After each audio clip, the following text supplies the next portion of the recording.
How do you explain when things don't go as we assume? Or better, how do you explain when others are able to achieve things that seem to defy all of the assumptions? For example, why is Apple so innovative? Year after year after year after year, they're more innovative than all their competition. And yet, they're just a computer company. They're just like everyone else. They have the same access to the same talent, the same agencies, the same consultants, the same media. Then why is it that they seem to have something different? Why is it that Martin Luther King led the civil rights movement? He wasn't the only man who suffered in a pre-civil rights America, and he certainly wasn't the only great orator of the day. Why him? And why is it that the Wright brothers were able to figure out controlled powered manned flight when there were certainly other teams who were better qualified, better funded, and they didn't achieve powered manned flight, and the Wright brothers beat them to it? There's something else at play here. About 3.5 years ago, I made a discovery, and this discovery profoundly changed my view on how I thought the world worked, and it even profoundly changed the way in which I operate in it. As it turns out, there's a pattern. As it turns out, all the great and inspiring leaders and organizations in the world, whether it's Apple or Martin Luther King or the Wright brothers, they all think, act, and communicate the exact same way, and it's the complete opposite to everyone else. All I did was codify it. And it's probably the world's simplest idea. I call it the golden circle.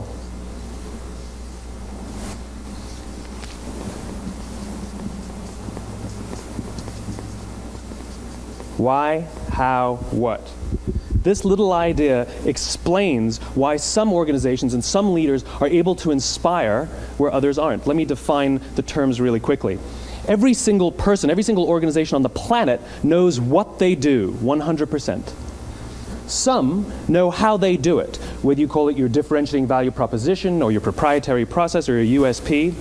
But very, very few people or organizations know why they do what they do. And by why, I don't mean to make a profit. That's a result. It's always a result. By why, I mean what's your purpose? What's your cause? What's your belief? Why does your organization exist? Why do you get out of bed in the morning? And why should anyone care? Well, as a result, the way we think, the way we act, the way we communicate is from the outside in. It's obvious. We go from the clearest thing to the fuzziest thing. But the inspired leaders and the inspired organizations, regardless of their size, regardless of their industry, all think, act, and communicate from the inside out.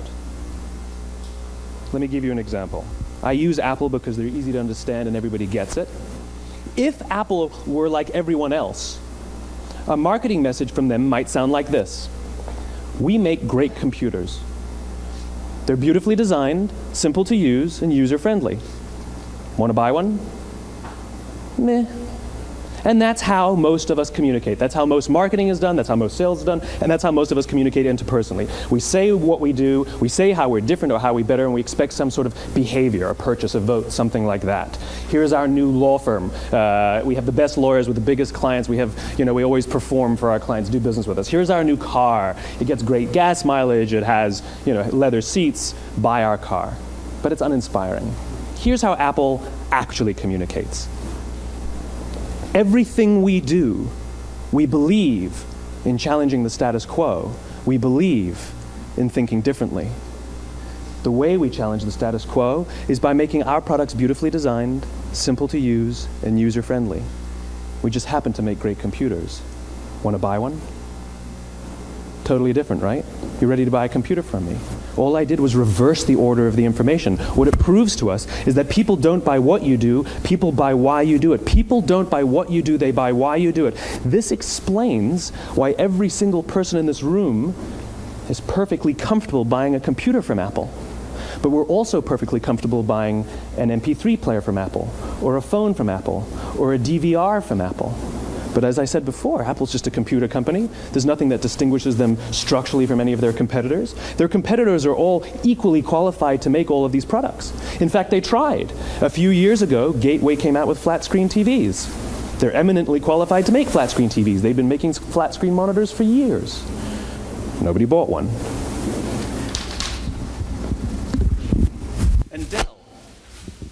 Dell came out with MP3 players and PDAs. And they make great quality products, and they can make perfectly well-designed products, and nobody bought one. In fact, talking about it now, we can't even imagine buying an MP3 player from Dell. Why would you buy an MP3 player from a computer company? But we do it every day. People don't buy what you do, they buy why you do it. The goal is not to do business with everybody who needs what you have. The goal is to do business with people who believe what you believe. Here's the best part. None of what I'm telling you is my opinion. It's all grounded in the tenets of biology, not psychology, biology. If you look at a cross-section of the human brain, looking from the top down, what you see is the human brain is actually broken into three major components that correlate perfectly with the golden circle. Our newest brain, our Homo sapien brain, our neocortex, corresponds with the what level. The neocortex is responsible for all of our rational and analytical thought and language. The middle two sections make up our limbic brains, and our limbic brains are responsible for all of our feelings, like trust and loyalty. It's also responsible for all human behavior, all decision-making, and it has no capacity for language. In other words, when we communicate from the outside in, yes, people can understand vast amounts of complicated information like features and benefits and facts and figures. It just doesn't drive behavior. When we communicate from the inside out, we're talking directly to the part of the brain that controls behavior, and then we allow people to rationalize it with the tangible things we say and do. This is where gut decisions come from. You know, sometimes you can give somebody all the facts and your figures, and they say, I know what all the facts and details say, but it just doesn't feel right. Why would we use that verb? It doesn't feel right. Because the part of the brain that controls decision-making doesn't control language. And the best we can muster up is, I don't know, it just doesn't feel right. Or sometimes you say you're leading with your heart or you're leading with your soul. Well, I hate to break it to you, those aren't other body parts controlling your behavior. It's all happening here in your limbic brain, the part of the brain that controls decision-making and not language. But if you don't know why you do what you do, and people respond to why you do what you do, then how will you ever get people to vote for you or buy something from you, or more importantly, be loyal and want to be a part of what it is that you do? Again, the goal is not just to sell people who need what you have. The goal is to sell to people who believe what you believe. The goal is not just to hire people who need a job. It's to hire people who believe what you believe. I always say that, you know, there's if you hire people just because they can do a job, they'll work for your money. But if you hire people who believe what you believe, they work for you with blood and sweat and tears. And nowhere else is there a better example of this than with the Wright brothers. Most people don't know about Samuel Pierpont Langley. And back in the early 20th century, the pursuit of powered man flight was like the dot-com of the day. Everybody was trying it. And Samuel Pierpont Langley had what we assume to be the recipe for success. I mean, even now, you ask people, why did your product or why did your company fail? And people always give you the same permutation of the same three things. Undercapitalized, the wrong people, bad market conditions. It's always the same three things. So let's explore that. Samuel Pierpont Langley was given $50,000 by the War Department to figure out this flying machine. Money was no problem. He held a seat at Harvard and worked at the Smithsonian and was extremely well connected. He knew all the big minds of the day. He hired the best minds money could find, and the market conditions were fantastic. The New York Times followed him around everywhere, and everyone was rooting for Langley. And how come we've never heard of Samuel Pierpont Langley? A few hundred miles away in Dayton, Ohio, Orville and Wilbur Wright. They had none of what we consider to be the recipe for success. They had no money. They paid for their dream with the proceeds from their bicycle shop. Not a single person on the Wright brothers' team had a college education, not even Orville or Wilbur. And the New York Times followed them around nowhere. The difference was Orville and Wilbur were driven by a cause, by a purpose, by a belief. They believed that if they could figure out this flying machine, it'll change the course of the world. Samuel Pierpont Langley was different. He wanted to be rich, and he wanted to be famous. He was in pursuit of the result. He was in pursuit of the riches. And lo and behold, look what happened. The people who believed in the Wright brothers' dream worked with them with blood and sweat and tears. The others just worked for the paycheck.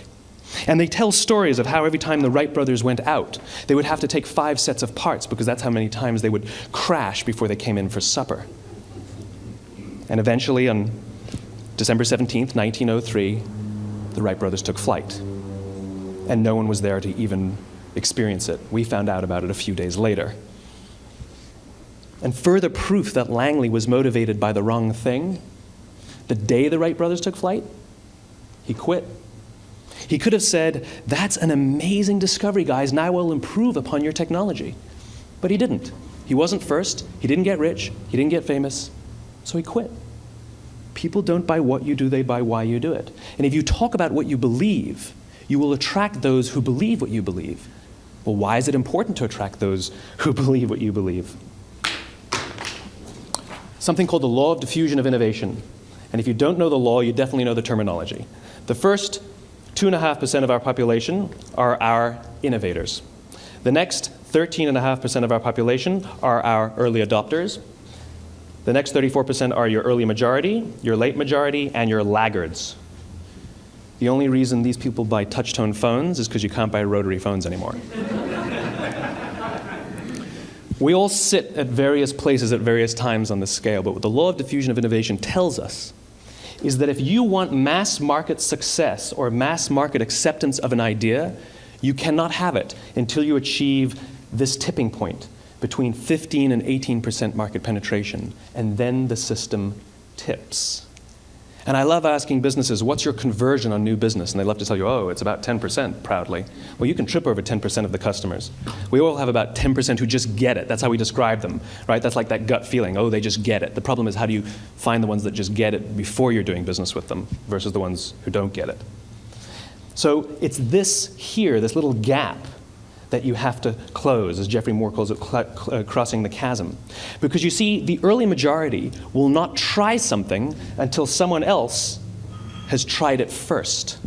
And these guys, the innovators and the early adopters, they're comfortable making those gut decisions. They're more comfortable making those intuitive decisions that are driven by what they believe about the world and not just what product is available.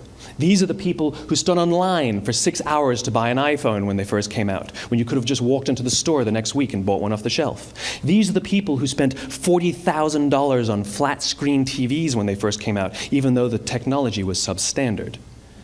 And by the way, they didn't do it because the technology was so great. They did it for themselves. It's because they wanted to be first. People don't buy what you do, they buy why you do it. And what you do simply proves what you believe. In fact, people will do the things that prove what they believe. The reason that person bought the iPhone in the first 6 hours, or stood in line for 6 hours, was because of what they believed about the world and how they wanted everybody to see them. They were first. People don't buy what you do, they buy why you do it. So let me give you a famous example, a famous failure and a famous success of the law of diffusion of innovation. First, the famous failure. It's a commercial example. As we said before a second ago, the recipe for success is money and the right people and the right marketing conditions, right? You should have success then. Look at TiVo. From the time TiVo came out about 8 or 9 years ago to this current day, they are the single highest quality product on the market. Hands down, there is no dispute. They were extremely well funded. Market conditions were fantastic. I mean, we use TiVo as a verb. I TiVo stuff on my piece of junk Time Warner DVR all the time. But TiVo is a commercial failure. They've never made money. And when they went IPO, their stock was at about $30 or $40 and then plummeted, and it's never traded above 10. In fact, I don't think it's even traded above 6, except for a couple of little spikes. Because you see, when TiVo launched their product, they told us all what they had. They said, we have a product that pauses live TV, skips commercials, rewinds live TV, and memorizes your viewing habits without you even asking. And the cynical majority said, we don't believe you, we don't need it, we don't like it, you're scaring us. What if they had said, if you're the kind of person who likes to have total control over every aspect of your life, boy, do we have a product for you. It pauses live TV, skips commercials, memorizes your viewing habits, etc., etc. People don't buy what you do, they buy why you do it, and what you do simply serves as the proof of what you believe. Now let me give you a successful example of the law of diffusion of innovation.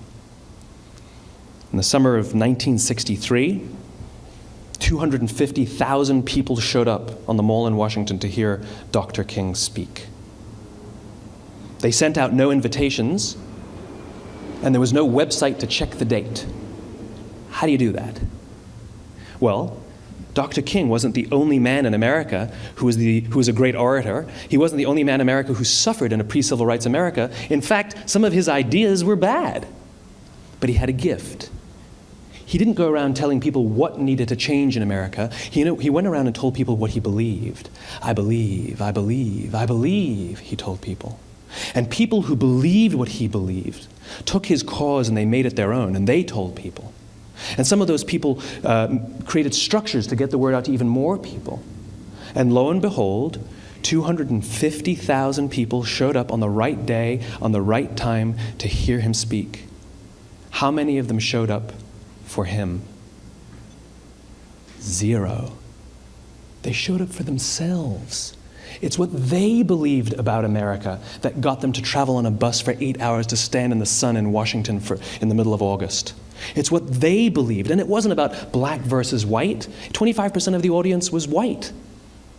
Dr. King believed that there are 2 types of laws in this world, those that are made by a higher authority and those that are made by man. And not until all the laws that are made by man are consistent with the laws that are made by the higher authority will we live in a just world. It just so happens that the civil rights movement was the perfect thing to help him bring his cause to life. We followed him not for him, but for ourselves. And by the way, he gave the I have a dream speech, not the I have a plan speech. Listen to politicians now with their comprehensive 12-point plans. They're not inspiring anybody. Because there are leaders and there are those who lead. Leaders hold a position of power or authority, but those who lead inspire us. Whether they're individuals or organizations, we follow those who lead, not because we have to, but because we want to. We follow those who lead, not for them, but for ourselves. And it's those who start with why that have the ability to inspire those around them or find others who inspire them. Thank you very much.